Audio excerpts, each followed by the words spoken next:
Hey YouTube, so I've been watching this whole Syria craziness, and I think we're in deep, deep trouble. Or if not, it's going to be an escalated war most likely. So, whatever. We can send your kids to die. Don't send your kids to die. That's your business. But it's idiots like this guy coming up that are the problem. And the people of Mississippi, in my opinion, should drag this guy out of office immediately. He's a bumbler. He can't even put together a sentence without stuttering. You can dress him up in a suit and put him on television, but he's a complete mouthpiece idiot for the powers that want war in this world. And frankly, I'm tired of it. So watch the guy, see for yourself. Thanks for the comments.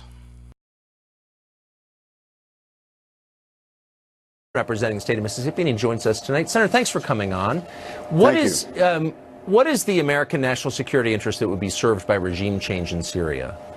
Well, if you care about Israel, you have to be interested at least in what's going on in Syria. We're fighting ISIS there. Iran is seeking to dominate the whole region. I think we have national interests in Syria. But let me say this about what candidate Trump may have said, or what he said before he was a candidate. You know, there is information you receive when you're president of the United States that you really don't have as a candidate, and I appreciate the president putting a team around him that I have confidence in. Secretary Mattis and General Dunford, the chairman of the Joint Chiefs of Staff, I think are going to give the president good advice. John Bolton's starting today, and I there are think, smart and decent people around him. They're going to tell him what he needs to hear. Well, and there are certainly a lot of those people are smart.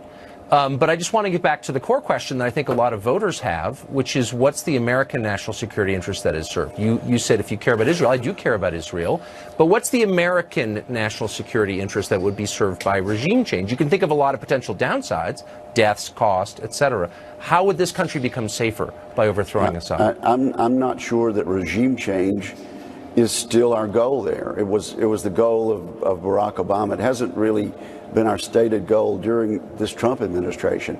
But defeating ISIS in Iraq and in Syria is still our goal.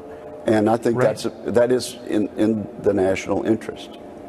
But wasn't defeating ISIS one of the goals of the Assad government? Of course, ISIS was a radical Sunni group. Assad is an Alawite allied with the Shiites. He was fighting ISIS as well. So why wouldn't we, if we believe ISIS is the main enemy, functionally find ourselves on the side of Assad? Well, you're correct in this sense, and you're correct in many ways. It's complicated in Syria. There's no question about it. I mean, there's not a bunch of white hats and a bunch of black hats. So I'll give you that. We are, and we're not in the business of regime change, so I would challenge that. But it is within our national interest to make sure ISIS is defeated, and we've almost got the job done. I just think it would be a mistake to pull away at this point. I'm very interested in the questions you're asking about whether this is some sort of a hoax, or whether this poison gas attack really didn't happen, was done by someone else.